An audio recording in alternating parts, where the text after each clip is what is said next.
will fly.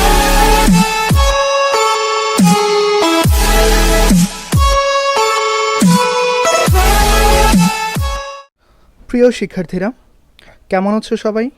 আশা করি সবাই নিরাপদ এবং সুস্থ আছো। আমি তোমাদের লিটন স্যার আজকে আবার হাজির হলাম ইংরেজি দ্বিতীয় পত্র ক্লাস নিয়ে।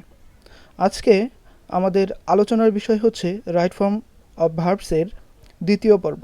তোমরা জানো বিগত ক্লাসে আমি তোমাদের আলোচনা করেছিলাম রাইট ফর্মস অফ ভার্বের প্রথম পর্ব নিয়ে।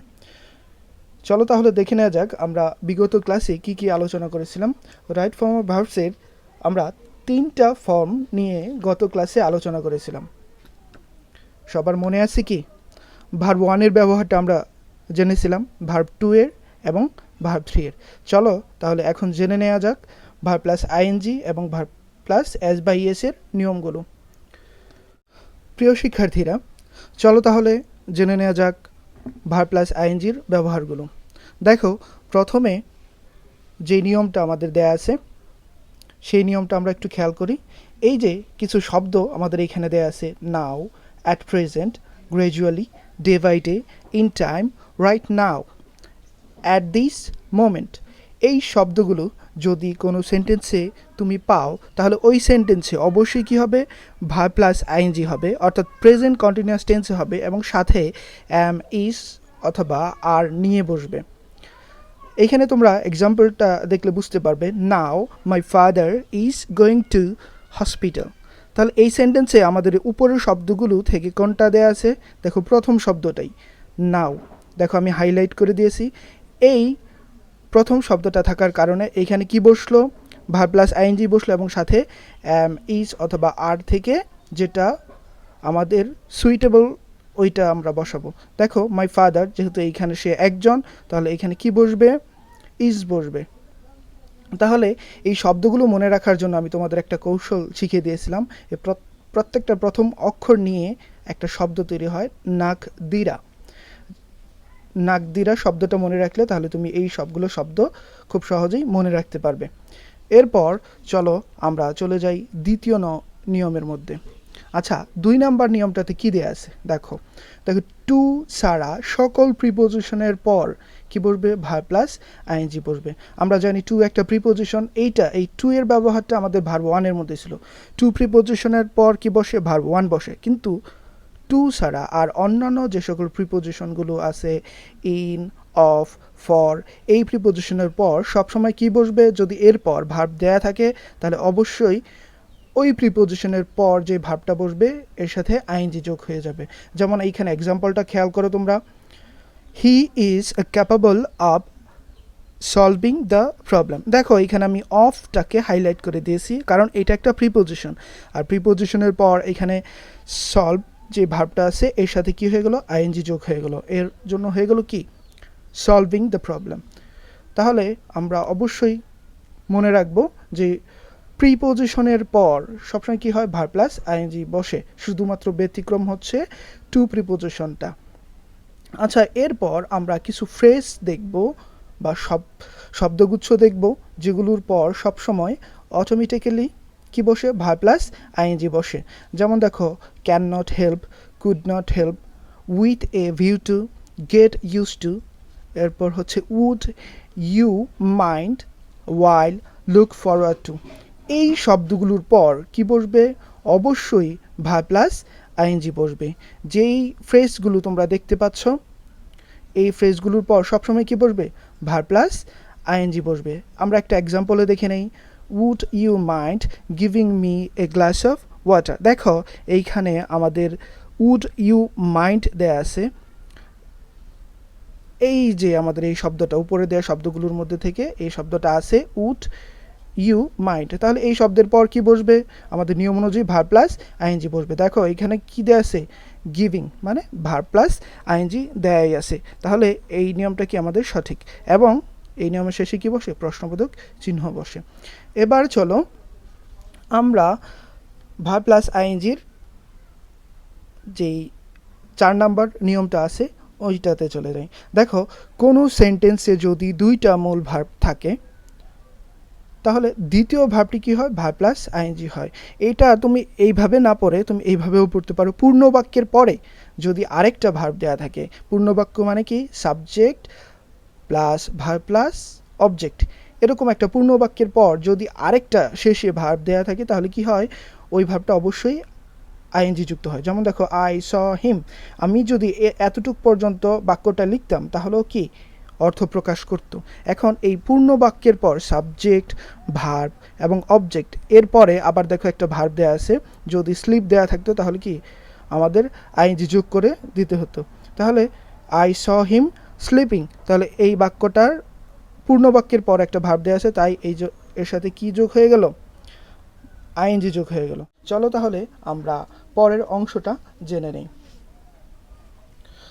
দেখো ভার্ব প্লাস আইএনজির আমাদের সর্বশেষ যে নিয়মটা হচ্ছে 5 নম্বরে, সিন্স অথবা ফরের পর যদি সময় দেয়া থাকে, সময়বাচক কোনো শব্দ থাকে, যেমন উইক, ডে, এরপর কোনো 2 আওয়ার্স, 3 আওয়ার্স, উইক, এরকম যদি দেয়া থাকে, কোনো টাইম সংক্রান্ত কোনো শব্দ যদি দেয়া থাকে তাহলে ওইখানে কি বসবে, হ্যাভ বিন অথবা has been plus verb plus ING বসবে।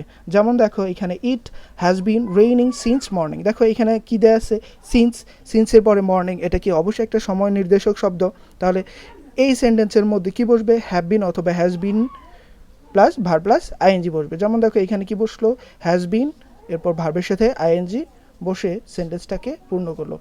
তাহলে আমরা নিশ্চয়ই বুঝতে পেরেছি কিভাবে আমরা ভার্ব প্লাস আইএনজি নিয়মগুলো বসাবো। আমরা আবার একটু খেয়াল করি। দেখো প্রথম নিয়মটা ছিল কি, কিছু আমাদের শব্দ দেয়া ছিল, এই শব্দগুলোর পর সবসময় কি বসবে, am is are plus verb plus ING বসবে। এরপর দ্বিতীয় যে নিয়মটা ছিল, টু ছাড়া অন্যান্য সকল প্রিপোজিশনের পর ভার্ব প্লাস আইএনজি বসবে, যদি ভার্ব থাকে আর কি ওই প্রিপোজিশনের পর। এরপর দেখো এই কিছু ফ্রেজ দেয়া আছে, এগুলো তোমরা খাতায় লিখে নোট করে মুখস্থ করে নেবে। Can not help, could not help, with a view to, get use to, would you mind, while, look forward to, এই শব্দগুলোর পর সবসময় কী বসে, অবশ্যই যদি ভার্ব থাকে এরপর সবসময় ভার্ব প্লাস আইএনজি বসে।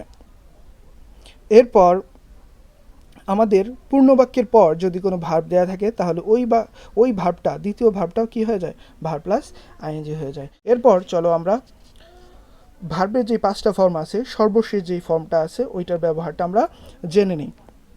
ভার্ব প্লাস এস বা ইএস এর ব্যবহার। দেখো এইখানে এই নিয়মটা জানার জন্য আমাদের ভার্ব ওয়ানের যে নিয়মটা আছে, ভার্ব ওয়ানের প্রথম নিয়মটা অর্থাৎ প্রেজেন্ট ইনডিফিনিটের যে নিয়মটা আছে ওইটা আমরা খেয়াল করব। দেখো ভার্ব ওয়ানের নিয়ম অনুযায়ী সাবজেক্টে যদি থার্ড পারসন এবং সিঙ্গুলার নাম্বার হয় তাহলে ওই ক্ষেত্রে কি বসবে, ভার্বের সাথে এস বাই এস যোগ হয়ে যাবে। তাহলে বুঝতে পারছো বিষয়টা। আমি আবার বলি, ভার্ব ওয়ানের নিয়মের মধ্যে আমরা যদি সাবজেক্টটাকে থার্ড পারসন এবং সিঙ্গুলার নাম্বার পাই তাহলে এর সাথে কী বসবে, ভার্বের সাথে এস বা ইএস বসবে। এখন ভার্ব ওয়ানের নিয়মটা আমরা একটু রিভিউ দিয়ে নিই। দেখো ভার্ব ওয়ানের প্রথম নিয়মটা কিন্তু আমি বলেছি কি, প্রথম নিয়মটা ভার্ব ওয়ানের প্রথম নিয়মটা, যেমন দেখো প্রথম নিয়মটা কী ছিল, ওই অনু আর ডগসের যে শব্দগুলো আছে এই শব্দগুলো যদি কোনো সেন্টেন্সে থাকে এবং ওই সাবজেক্টটা যদি থার্ড পারসন সিঙ্গুলার হয় তাহলে এর সাথে কি বসবে, ভার্বের সাথে এস বাই এস বসবে। যেমন দেখো এই এক্সাম্পলটা, হি অফেন, তাহলে এইখানে কি আমাদের ভার্ব ওয়ানের প্রথম নিয়মের অফেন শব্দটা আছে, তাহলে এখানে এই যে গো এর সাথে ইএস যোগ হলো, তাহলে এটা আমাদের কি ভার্বের এস বাই এস এর নিয়মের মধ্যে পড়ে গেল। এরপর দেখো আমাদের এইখানে যে এক্সাম্পলটা দেওয়া আছে, শুভমিতা কুকস ডেলিশিয়াস পিঠাস, তাহলে দেখো শুভমিতা একটা সাবজেক্ট এবং একটা মেয়ের নাম, সে কি সিঙ্গুলার, এবং এইখানে ভার্বের সাথে কি হয়ে যাবে, অ্যাস বসে যাবে। তাহলে শুভমিতা কুকস ডেলিশিয়াস পিঠাস। তাহলে আশা করব তোমরা এই রাইট ফর্ম অফ ভার্বসের যে 5টা ফর্ম আছে এটা খুব ভালোভাবেই বুঝে গেছো। এবং চলো আমরা সবশেষে যেই একটু ব্যতিক্রম যে নিয়মটা আছে, যেমন শেল উইলের ব্যবহারটা অনেক সময় কিছু কিছু চিহ্নের কারণে শেল উইল বসে ভার্ব ওয়ান বসে, অর্থাৎ আমাদের ফিউচার ইনডিফিনিটের নিয়মেও পড়ে। এই যে নিচে দেয়া যে শব্দগুলো আছে, টুমোরো, টুডে, দিস প্লাস সময়বাচক শব্দ, নেক্সট প্লাস সময়বাচক শব্দ, এবং এই লেটার শব্দটা যদি কোনো সেন্টেন্সে পাও তাহলে ওইখানে কি বসবে, অবশ্যই শেল উইল সাথে নিয়ে এরপর ভার্ব ওয়ান বসবে, অর্থাৎ ফিউচার ইনডিফিনিট টেন্সে হবে। চলো তাহলে এক্সাম্পলটা দেখে নেওয়া যাক। We shell go to Cox's Bazar in next Monday. দেখো এইখানে নেক্সট শব্দটা দেওয়া আছে, এরপর মানডে একটা বারের নাম, তাহলে এইখানে এটা কি একটা সময়বাচক শব্দ, তাহলে নেক্সটের পর সময়বাচক শব্দ থাকলে ওই সেন্টেন্সে কি বলবে, ভার্ব ওয়ানের আগে শেল অথবা উইলের ব্যবহার হবে, অর্থাৎ ফিউচার ইনডিফিনিট টেন্সে হবে। আর এই শব্দগুলো মনে রাখার জন্য সবচেয়ে সহজ উপায় কী ছিল, to this next letter. To দিয়ে দুইটা শব্দ, টুমরো, টুডে, আর দিসের সাথে যে কোনো সময়বাচক শব্দ, this week, this month, this Friday, this Sunday, this year, এরকম যদি কোনো সময়বাচক শব্দ দেওয়া থাকে, এরপর নেক্সটের সাথেও যদি সময়বাচক শব্দ দেওয়া থাকে, next week, next month, next Friday, next Monday, এরকম যদি দেওয়া থাকে, অথবা যদি কোনো সেন্টেন্সে লেটার শব্দটা দেওয়া থাকে, তাহলে ওই সেন্টেন্সে কি বসবে, শেল এবং উইল বসবে, অর্থাৎ ফিউচার ইনডিফিনিট টেন্সে হবে। তাহলে আশা করি তোমরা এই সবগুলো নিয়ম এই শর্টকাট টেকনিকের মাধ্যমে বুঝতে পেরেছো। তাহলে আমরা রাইট ফর্ম অফ ভার্বসের একেবারে শেষের দিকে চলে এসেছি। রাইট ফর্ম অফ ভার্বসটা একেবারে প্রপারলি পারার জন্য তোমাদের আরেকটা টপিক সম্বন্ধে জানতে হবে, সেটা হচ্ছে সাবজেক্ট ভার্ব অ্যাগ্রিমেন্ট। যদি তোমরা রাইট ফর্ম অফ ভার্বস এবং সাবজেক্ট ভার্ব অ্যাগ্রিমেন্টের দুইটার সমন্বয় করতে পারো, তাহলে কখনোই কি রাইট ফর্ম অফ ভার্বসের যেই শূন্যস্থানগুলো আছে সেগুলো তোমরা উত্তরবিহীন রাখতে পারবে না, দেখবা অটোমেটিকলি তোমার কাছে উত্তরগুলো চলে আসছে। প্রিয় শিক্ষার্থীরা, আজকের ক্লাসটি শেষ করার পূর্বে আমি তোমাদের গত ক্লাসে এবং আজকের ক্লাসে কী কী পড়িয়েছি সেগুলো একটু রিভিউ দিয়ে দিই, যেন তোমরা খুব সহজে ধরতে পারো। আমি গত ক্লাসে তোমাদের আলোচনা করেছিলাম ভার্ব ওয়ানের ব্যবহার, ভার্ব টু এর ব্যবহার, ভার্ব থ্রি এর ব্যবহার, এবং আজকে আলোচনা করলাম ভার্বের সাথে আইএনজি এবং ভার্বের সাথে অ্যাজ বাই এস এর ব্যবহার, এবং অতিরিক্ত হিসেবে আমরা জেনেছি শেল বা উইলের ব্যবহারটি। এই নিয়মগুলো যদি তুমি আমি যেইভাবে দিয়েছি ভিডিওর মধ্যে এইভাবে নোট করে নাও, তাহলে দেখবা খুব সহজেই ধরতে পারবে। এবং আগামী ক্লাসে যেইটা নিয়ে আমি আলোচনা করব, সাবজেক্ট ভার্ব অ্যাগ্রিমেন্টের, ওই টপিকটা এটার সাথে একত্রে পড়বে, তাহলে দেখবা খুব সহজেই ধরতে পারবে। তাহলে আজকের ক্লাস এই পর্যন্তই। সবাই সুস্থ থাকবে, নিরাপদে থাকবে, এবং অবশ্যই বাসায় থাকবে। আল্লাহ হাফেজ।